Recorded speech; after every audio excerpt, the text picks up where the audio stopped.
നമസ്കാരം. ഞാൻ കാതികൻ ഐലം ഉണ്ണികൃഷ്ണൻ. ഐലം ഉണ്ണികൃഷ്ണൻ യൂട്യൂബ് ചാനലിൽ ഞാൻ അവതരിപ്പിച്ചുകൊണ്ടിരിക്കുന്ന കഥാപ്രസംഗവും നാടകവും പിന്നെ ഞാനും എന്ന പരമ്പര ഇന്ന് 5ാമത്തെ എപ്പിസോഡ് ആരംഭിക്കുകയാണ്. കഴിഞ്ഞ എപ്പിസോഡിൽ നിന്ന് വ്യത്യസ്തമായിട്ട് വീണ്ടും ആദ്യകാലത്തിലേക്ക് നമുക്ക് പോകേണ്ടിയിരിക്കുന്നു. അച്ഛനമ്മയെ വിവാഹം കഴിച്ച് 3 മാസം കഴിഞ്ഞപ്പോൾ അച്ഛൻ്റെ കുടുംബത്തിൽ നിന്ന് അച്ഛൻ ഞങ്ങളുടെ അമ്മയുടെ വീട്ടിലേക്ക് ഐലത്തേക്ക് താമസം മാറ്റി ഏതാണ്ടൊരു വർഷം കഴിഞ്ഞപ്പോഴാണ് ഞാൻ അമ്മയുടെ ഗർഭപാത്രത്തിൽ ജനിക്കുന്നത്. കാരണം ഞാനാ മൂത്ത മകൻ.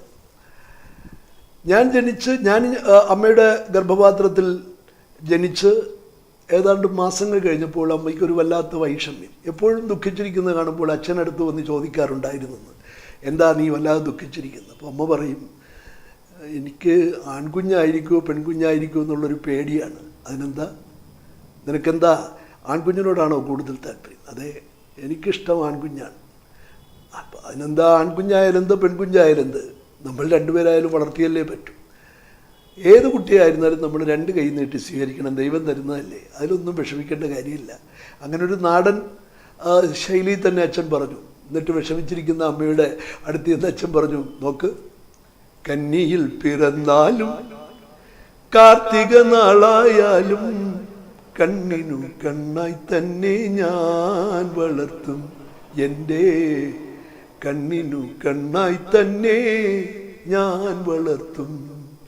കന്നിയിൽ പിറന്നാലും കാർത്തിക നാളായാലും കണ്ണിനു കണ്ണായി തന്നെ ഞാൻ വളർത്തും, എൻ്റെ കണ്ണിനു കണ്ണായി തന്നെ ഞാൻ വളർത്തും. പെൺകുഞ്ഞാണെങ്കിലും ആൺകുഞ്ഞാണെങ്കിലും തങ്കത്തിൻ തൊട്ടിൽ കെട്ടി താരാട്ടും ഞാൻ. പെൺകുഞ്ഞാണെങ്കിലും ആൺകുഞ്ഞാണെങ്കിലും തങ്കത്തിൻ തൊട്ടിൽ കെട്ടി താരാട്ടും ഞാൻ. നല്ല തങ്കത്തിൻ തൊട്ടിൽ കെട്ടി താരാട്ടും ഞാൻ. കന്നിയിൽ പിറന്നാലും കാർത്തിക നാളായാലും കണ്ണിനു കണ്ണായി തന്നെ ഞാൻ വളർത്തും, എൻ്റെ കണ്ണിനു കണ്ണായി തന്നെ ഞാൻ വളർത്തും. അമ്മ വലിയ ഭക്തയാണ്, അതും ശ്രീകൃഷ്ണ ഭക്തയാണ്.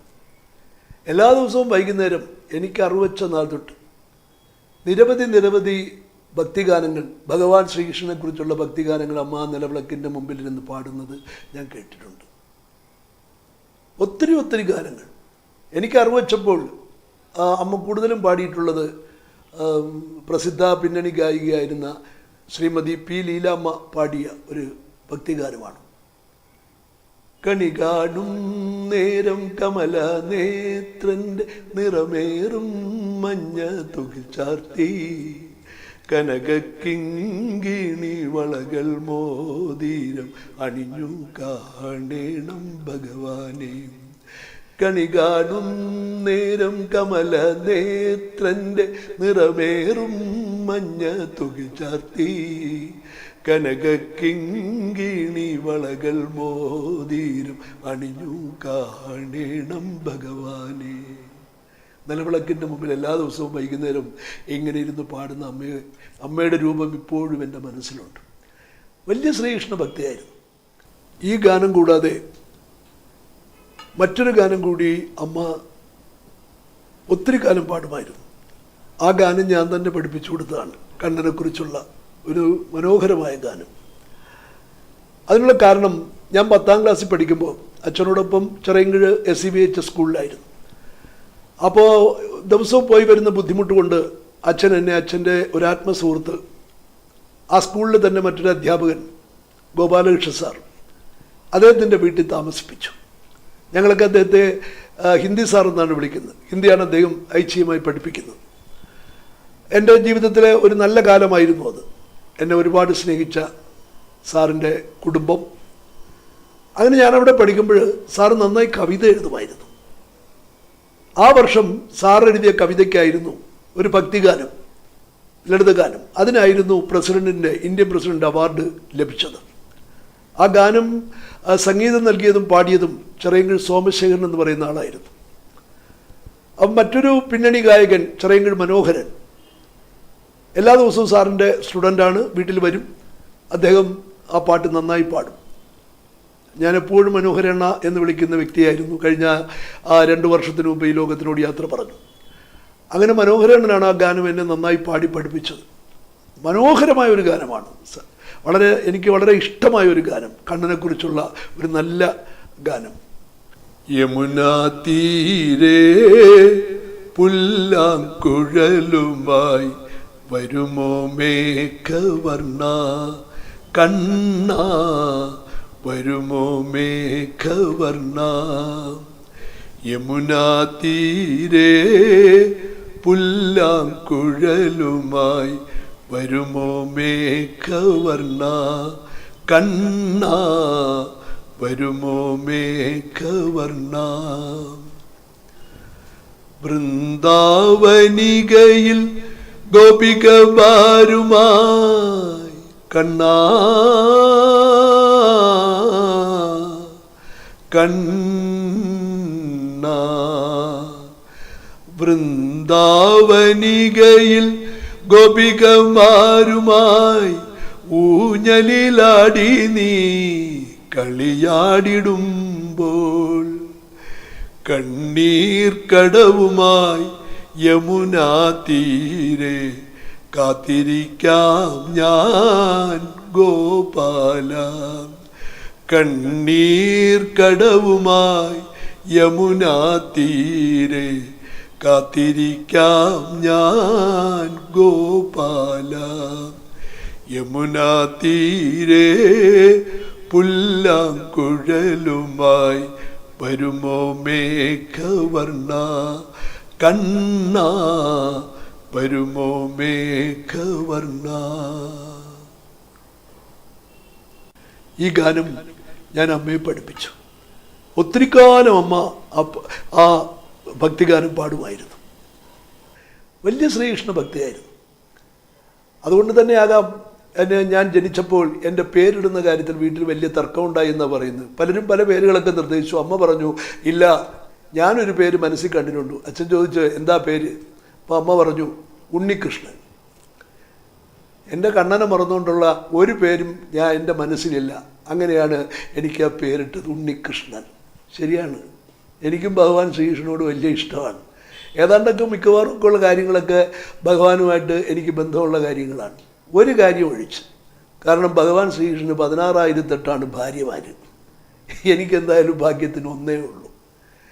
ഇപ്പം ഞാൻ നമ്മുടെയൊക്കെ സുഹൃത്തുക്കളോട് എനിക്ക് പറയാനുള്ളതെന്ന് വെച്ചാൽ ഈ ഒന്നുള്ളത് തന്നെ നമ്മൾ വളരെ ബുദ്ധിമുട്ടിയാണ് കൊണ്ട് നടക്കുന്നത്. അപ്പോൾ പിന്നെ ഒന്നിൽ കൂടുതലായവരുടെ അവസ്ഥ എന്തായിരിക്കും എന്നറിയാമല്ലോ. ഈ 16,008 ഭാര്യമാരെന്ന് പറയുന്നത് യഥാർത്ഥത്തിൽ ഭഗവാൻ ശ്രീകൃഷ്ണന് 16,008 ഭാര്യമാരില്ല. അതൊരു സങ്കല്പമാണ്. ഭഗവാൻ ശ്രീകൃഷ്ണൻ ആദ്യമായിട്ട് സ്നേഹിക്കുന്നത് അല്ലെങ്കിൽ പ്രേമിക്കുന്ന പെൺകുട്ടി തൻ്റെ കളിക്കൂട്ടുകാരിയായ രാധയെയാണ്, വൃന്ദാവനത്തിലെ രാധ. ഞാനും ഈ ഭഗവാൻ ശ്രീകൃഷ്ണനോടുള്ള അമിതമായ സ്നേഹം കൊണ്ടാണ്, അമിതമായ ഭക്തി കൊണ്ടാണ്, ഇഷ്ടം കൊണ്ടാണ് ഭഗവാന്റെ പേരിലുള്ള ആ കഥ കൃഷ്ണ നീ ഉണ്ടായിരുന്നെങ്കിൽ എന്ന മഹാഭാരതത്തിലെ ആ വലിയ ശക്തമായ കഥ ഞാൻ വേദികളിൽ കഴിഞ്ഞ 5 വർഷക്കാലമായിട്ട് നിരന്തരമായി അവതരിപ്പിച്ചുകൊണ്ടിരിക്കുന്നു. അപ്പം അതിനകത്ത് സത്യമായിട്ട് എല്ലാ കാര്യങ്ങളും വളരെ പച്ചയായിട്ട് തന്നെ പറയുന്നുണ്ട്. 16,008 ഭാര്യമാരെന്ന് പറയുന്ന സങ്കല്പമാണ്. അദ്ദേഹത്തിൻ്റെ ആദ്യത്തെ കാമുകി വൃന്ദാവനത്തിലെ രാധയാണ്. കുട്ടിക്കാലം മുതൽ ശ്രീകൃഷ്ണൻ രാധയും രാധ ശ്രീകൃഷ്ണനെയും എല്ലാം മറന്ന് സ്നേഹിക്കുകയായിരുന്നു, പ്രേമിക്കുകയായിരുന്നു. വളർന്നു വലുതായി യൗവനാരംഭത്തിലേക്ക് കടന്നപ്പോൾ ഒരു ദിവസം രാധ കാളിന്തി നദിയുടെ തീരത്തിയെന്ന് വൃള വിവശയായിട്ട് ഇങ്ങനെ നിൽക്കുകയാണ് തൻ്റെ പ്രിയപ്പെട്ട കണ്ണനെയും കാത്ത്. ഏറെ നേരം നിന്നിട്ടും കണ്ണനെ കാണുന്നില്ല. എല്ലാം മറന്ന് രാധ ഉറക്കെ വിളിച്ചു, കണ്ണാ കണ്ണാ ഞാൻ നിന്നെ തിരഞ്ഞു, എൻ്റെ കണ്ണുകൾ നന്നേ കുഴഞ്ഞു. കണ്ണാ ഞാൻ നിന്നെ തിരഞ്ഞു, എൻ്റെ കണ്ണുകൾ നന്നേ കുഴഞ്ഞു. കാളിന്തിയോട് ചോദിച്ചു നിന്നെ കാണുവാൻ ചിത്തം കൊതിച്ചു, കാളിന്തിയോട് ചോദിച്ചു. നിന്നെ കാണുവാൻ ചിത്തം കൊതിച്ചു, കണ്ണാ ഞാൻ നിന്നെ തിരഞ്ഞു, എൻ്റെ കണ്ണുകൾ നന്നേ കുഴഞ്ഞു. അങ്ങ് ദൂരെ എവിടെയോ നിന്ന് കണ്ണൻ തൻ്റെ പ്രിയതമയുടെ ആ ഉറക്കമുള്ള വിളി കേട്ടു. രാധയുടെ ഉറക്കമുള്ള വിളി കേട്ടു. ഓടി കാളിന്തി നദിയുടെ തീരത്തെത്തി കണ്ണൻ. നോക്കുമ്പോൾ കാളിന്തി നദിയുടെ തീരത്ത് തന്നെയും കാത്ത് പ്രീളാ വിവശ അങ്ങനെ നിൽക്കുകയാണ് രാധ. കണ്ണൻ രാധയുടെ അടുത്ത് ചെന്നു. തൻ്റെ കയ്യിൽ നിന്ന് ഓടക്കുഴൽ കൊണ്ട് രാധയെ മെല്ലെ തട്ടി വിളിച്ചു. രാധേ, നീ എൻ്റെ കളിത്തോഴിയല്ലേ, രാധേ നീ എൻ്റെ സർവസ്വമല്ലേ, നീ എൻ്റെ കളിത്തോഴിയല്ലേ, രാധേ നീ എൻ്റെ സർവസ്വമല്ലേ, മാമകമുരളിയിൽ മായാതെ ഒഴുകുന്ന മാദക സംഗീതമല്ലേ, മാമകമുരളിയിൽ മായാതെ ഒഴുകുന്ന മാദക സംഗീതമല്ലേ, രാധേ മാദക സംഗീതമല്ലേ. ഇതായിരുന്നു രാധയും കൃഷ്ണനും തമ്മിലുള്ള ബന്ധം. അത്ര ശക്തമായ ബന്ധമായിരുന്നു രണ്ടുപേരും തമ്മിൽ. പക്ഷേ കണ്ണന് രാധയെ വിവാഹം കഴിക്കാൻ ഭാഗ്യം കിട്ടിയില്ല. കണ്ണൻ സാക്ഷാൽ ഭഗവാൻ ശ്രീകൃഷ്ണൻ വിവാഹം കഴിച്ചത് രുക്മിണിയായിരുന്നു. രുക്മിണി കുട്ടിക്കാലം തൊട്ട് തന്നെ കണ്ണന് മനസ്സിൽ വെച്ച് ആരാധിച്ചവളായിരുന്നു രുക്മിണി. ജീവിതത്തിൽ തനിക്കൊരു ഭർത്താവ് ഉണ്ടാകുമെങ്കിൽ അത് സാക്ഷാൽ ഭഗവാൻ ശ്രീകൃഷ്ണനായിരിക്കുമെന്ന് ശപഥം ചെയ്തവളായിരുന്നു രുക്മിണി. ശ്രീകൃഷ്ണൻ രുക്മിണിയെ ഇഷ്ടമായിരുന്നു. രണ്ടുപേരും തമ്മിൽ അടുപ്പമായിരുന്നു. വീട്ടുകാർക്കും ഇഷ്ടമായിരുന്നു പരസ്പരം കല്യാണം കഴിച്ചു കൊടുക്കാൻ. പക്ഷേ ഒരാൾ മാത്രം എതിർത്തു. മറ്റാരുമല്ല, രുക്മിണിയുടെ സഹോദരൻ രുക്മി. കാരണം രുക്മിയും ശ്രീകൃഷ്ണനും ഒരുമിച്ച് കളിച്ചു വളർന്നവരാണ്. പക്ഷേ ഭയങ്കരമായ ശത്രുതാ മനോഭാവമാണ് രുക്മിക്ക് ശ്രീകൃഷ്ണൻ ഉണ്ടായിരുന്നത്. അതുകൊണ്ട് തന്നെ തൻ്റെ സഹോദരിയെ ശ്രീകൃഷ്ണന് കല്യാണം കഴിച്ചു കൊടുക്കുന്ന കാര്യത്തിൽ രുക്മിക്ക് അങ്ങേയറ്റത് എതിർപ്പായിരുന്നു. പിന്നെ ശ്രീകൃഷ്ണൻ മറ്റൊന്നും ആലോചിച്ചില്ല. രുക്മിണിയെ തട്ടിക്കൊണ്ടങ്ങ് പോയി, മോഷ്ടിച്ചുകൊണ്ടുപോയി. കൊണ്ടുവന്ന് കല്യാണം കഴിച്ച് ഭാര്യയായിട്ട് അങ്ങ് സ്വീകരിച്ചു. പിന്നെ അല്ലാതെ ചോദിച്ചാൽ കിട്ടിയില്ലെങ്കിൽ പിന്നെ അതല്ലാതെ പിന്നെ മറ്റു മാർഗമുണ്ടോ? അങ്ങനെ രുക്മിണിയെ ഭാര്യയായി സ്വീകരിച്ചു. നാളുകളേറെ കഴിഞ്ഞപ്പോൾ ശ്രീകൃഷ്ണൻ സത്യഭാമയെ വിവാഹം കഴിച്ചു. സത്രാജിത്ത് മഹാരാജാവിൻ്റെ ഒരേ ഒരു മകളായ സത്യഭാമയെ. ആർഭാടമായിരുന്നു ആ കല്യാണം. മധുരാപുരി രാജ്യം മുഴുവൻ മഹോത്സവമായിരുന്നു. രുക്മിണി, സത്യഭാമ ഇവർ രണ്ടുപേരായിരുന്നു ശ്രീകൃഷ്ണൻ്റെ ഭാര്യമാർ. ഇവരെ കൂടാതെ ശ്രീകൃഷ്ണന് മറ്റ് 6 ഭാര്യമാർ കൂടി ഉണ്ടെന്നാണ് പറയുന്നത്. രുക്മിണി, സത്യഭാമ, ഭദ്ര, സത്യ, കാളിന്തി, ലക്ഷ്മണ, മിത്രനന്ദ, ജാംബവതി, ജാംബവാൻ്റെ മകൾ ജാംബവതി. അങ്ങനെ 8 ഭാര്യമാർ. ഇതുകൂടാതെയാണ് പിന്നെ ശ്രീകൃഷ്ണന് 16,008 ഭാര്യമാരുണ്ടായെന്ന് പറയുന്നത്.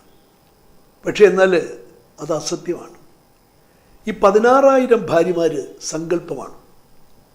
അദ്ദേഹത്തിൻ്റെ ഏറ്റവും വലിയ ശത്രുവായിരുന്നു നരകാസുരൻ. നരകാസുരൻ ഏതാണ്ട് 16,000 പെൺകുട്ടികളെ, താൻ ആക്രമിച്ച് കീഴ്പ്പെടുത്തിയ രാജ്യങ്ങളിലുള്ള രാജാവിൻ്റെ മക്കളടക്കമുള്ള 16,000 പെൺകുട്ടികളെ, സുന്ദരിമാരായ കന്യകമാരായ പെൺകുട്ടികളെ തൻ്റെ കൊട്ടാരത്തിൽ കൊണ്ടുവന്ന് പാർപ്പിച്ച് അവരെ മുഴുവൻ തൻ്റെ ഭാര്യമാരായി സ്വീകരിക്കുകയായിരുന്നു നരകാസുരൻ. അങ്ങനെ നരകാസുരൻ്റെ ഭരണം കൊണ്ട് പൊറുതിമുട്ടിയപ്പോൾ ഭഗവാൻ ശ്രീകൃഷ്ണൻ തന്നെ നരകാസുരനുമായിട്ട് ഏറ്റുമുട്ടി നരകാസുരനെ കൊന്നൊടുക്കി. ഈ പെൺകുട്ടികളെല്ലാം മോചിപ്പിച്ചു. പക്ഷെ അവരാരും തന്നെ അവരുടെ സ്വന്തം നാട്ടിലേക്കോ സ്വന്തം കൊട്ടാരങ്ങളിലേക്കോ സ്വന്തം വീടുകളിലേക്കോ പോയില്ല. അവരെല്ലാം തൊഴുകൈകൂടെ ഭഗവാനോട് പറഞ്ഞു, ഞങ്ങളുടെ ഭാര്യമാരായി അങ്ങ് സ്വീകരിക്കണം. നിവർത്തിയില്ല. 16,000 പെൺപിള്ളേർ ഒരുമിച്ച് ഒരേ സ്വരത്തിൽ ശ്രീകൃഷ്ണനോട് അപേക്ഷിക്കുകയാണ്. എന്ത് ചെയ്യാൻ പറ്റും? അവസാനം അദ്ദേഹം പറഞ്ഞു, നിങ്ങൾ 16,000 പേരെയും ഞാൻ എൻ്റെ ഭാര്യമാരായി സ്വീകരിച്ചിരിക്കുന്നു. 16,000 പേർക്കും പ്രത്യേകം വീട് വെച്ച് കൊടുത്തു. അവരുടെ കാര്യങ്ങളെല്ലാം ഭംഗിയായിട്ട് ചെയ്യാനായിട്ടുള്ള എല്ലാ ഏർപ്പാടുകളും ചെയ്തു. പക്ഷേ ഈ പെൺകുട്ടികളുമായിട്ടൊന്നും തന്നെ ഭഗവാൻ ശ്രീകൃഷ്ണൻ യാതൊരു ബന്ധവുമില്ലായിരുന്നു, ശാരീരിക ബന്ധവുമില്ലായിരുന്നു. ഇവരിലൊന്നും തന്നെ ഭഗവാന് മക്കളും ജനിച്ചിട്ടില്ല. ശ്രീകൃഷ്ണന് മക്കൾ ജനിച്ചത് മുഴുവൻ 8 ഭാര്യമാരിലായിരുന്നു. അതായിരുന്നു ഈ സങ്കല്പത്തെക്കുറിച്ച് പറയുന്നത്. അപ്പോൾ ആ ഒരു കാര്യത്തിൽ എന്തായിരുന്നാലും ശ്രീകൃഷ്ണൻ്റെ ഈ 8 ഭാര്യമാർ തന്നെ നമുക്ക് ഉൾക്കൊള്ളാൻ പറ്റാത്തതാണ്. ബാക്കിയുള്ള കാര്യത്തിലെല്ലാം ശ്രീകൃഷ്ണനോട് എനിക്ക് വല്ലാത്ത ബഹുമാനവും ആദരവും സ്നേഹവും എല്ലാമാണ്. ശ്രീകൃഷ്ണനെ പോലെ തന്നെ ഇപ്പം നമ്മളെ നാട്ടിലുള്ള പല ആൾക്കാർക്കും ഈ ഒന്നിൽ കൂടുതൽ ഭാര്യമാരൊക്കെ ഉണ്ടെങ്കിലുള്ള അവസ്ഥ അറിയാമല്ലോ. ഇവിടെ ഒന്നുള്ളത് തന്നെ നമ്മൾ അനുഭവിക്കുന്ന ബുദ്ധിമുട്ടുകൾ പലർക്കും അറിയാം, എല്ലാവർക്കും അറിയാം.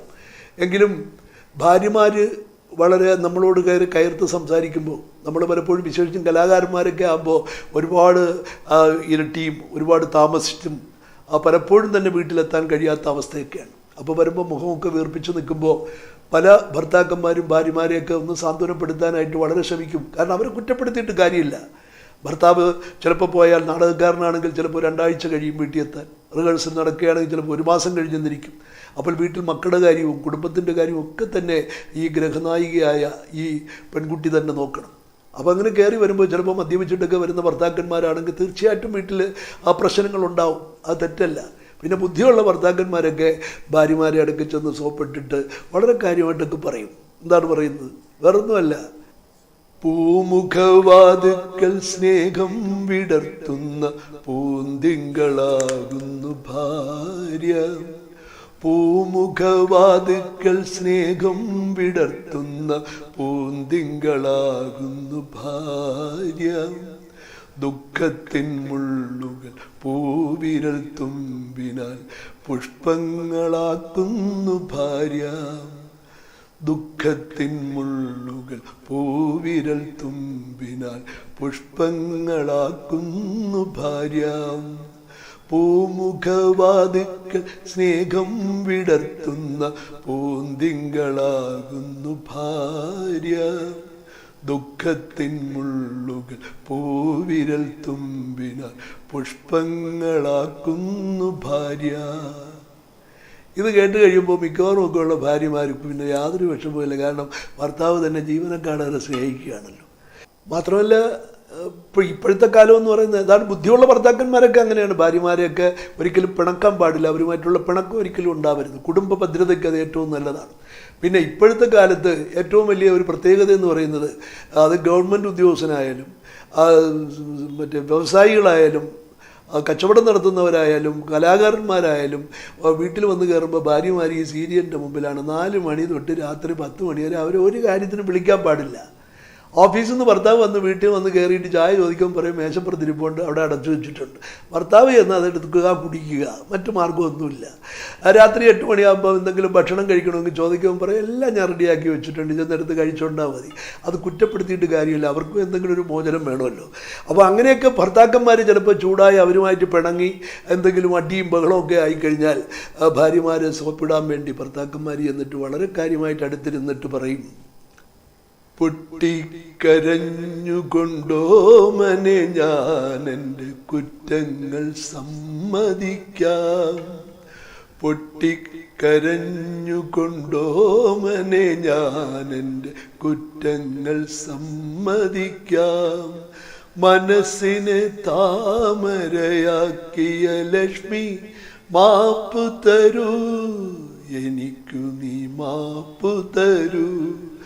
മനസ്സിനെ താമരയാക്കിയ ലക്ഷ്മി മാപ്പ് തരൂ, എനിക്കു നീ മാപ്പ് തരൂ. പൊട്ടിക്കരഞ്ഞുകൊണ്ടോ മനെ ഞാൻ എൻ്റെ കുറ്റങ്ങൾ സമ്മതിക്കാം. ഏത് ഭാര്യമാരാ കേൾക്കാത്തത്? എത്ര വൈരാഗ്യത്തോടെ നിന്നാലും എത്ര വിഷമത്തോടെ നിന്നാലും എത്ര ശുണ്ടി പിടിച്ചു നിന്നാലും എല്ലാ ഭാര്യമാരും ഇതൊക്കെ കേട്ട് കഴിയുമ്പോൾ തണുക്കും. അവിടുത്തെ പ്രശ്നങ്ങളൊക്കെ തീരും.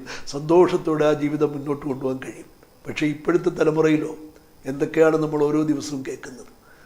ഭാര്യമാരെ അടിച്ചു കൊന്നെന്നും ഭാര്യ കയറി തൂങ്ങിച്ചെന്നെന്നും പിന്നെ അതുപോലെ തന്നെ വിഷം കുടിച്ച് മരിച്ചെന്നും പിന്നെ പാമ്പിനെ കൊണ്ട് കടിപ്പിച്ചു കൊന്നെന്നും എന്തെല്ലാമാണ് ഓരോ ദിവസവും നമ്മൾ കേൾക്കുന്നത്. കഥാപ്രസംഗവും നാടകവും പിന്നെ ഞാനും എന്ന പേരിൽ ശ്രീ ഐലം ഉണ്ണികൃഷ്ണൻ അദ്ദേഹത്തിൻ്റെ തന്നെ കഥ പറയുകയാണ്. ഒരുപക്ഷെ ആ കഥാകഥനം അദ്ദേഹത്തിൻ്റെ ജീവിതവുമായിട്ട് ബന്ധപ്പെട്ട് മാത്രമാവില്ല, ഒരു കാലഘട്ടത്തിൻ്റെ നാഡീസ്പന്ദനം കൂടിയായിരിക്കുമെന്ന് ഞാൻ കരുതുകയാണ്. കേരളത്തിൻ്റെ വളർച്ചയ്ക്കും വികാസത്തിനും കഥാപ്രസംഗവും നാടകവും നൽകിയ സംഭാവനകൾ അമൂല്യമാണ്, അവ അനശ്വരമാണ്. അതെല്ലാം തന്നെ അദ്ദേഹത്തിൻ്റെ ഈ പരമ്പരയിൽ നമുക്ക് ദർശിക്കാൻ സാധിക്കുമെന്നാണ് എൻ്റെ ആത്മാർത്ഥമായിട്ടുള്ള വിശ്വാസം. അയലം ഉണ്ണികൃഷ്ണൻ യൂട്യൂബ് ചാനൽ നിങ്ങളെല്ലാവരും കാണണമെന്നുള്ളതാണ്. കാണുക എന്നുള്ളത് മാത്രമല്ല, എല്ലാ എപ്പിസോഡുകളും കാണുന്നതിനോടൊപ്പം അത് ലൈക്ക് ചെയ്യാനും ഷെയർ ചെയ്യാനും എന്തിനേറെ സബ്സ്ക്രൈബ് ചെയ്യാനും നിങ്ങൾ തയ്യാറാകണമെന്ന് വിനയപൂർവ്വം എൻ്റെ പ്രിയങ്കരായ ബഹുമാന്യരായിട്ടുള്ള പ്രേക്ഷക വൃന്ദത്തോട് ഞാൻ അഭ്യർത്ഥിക്കുകയാണ്.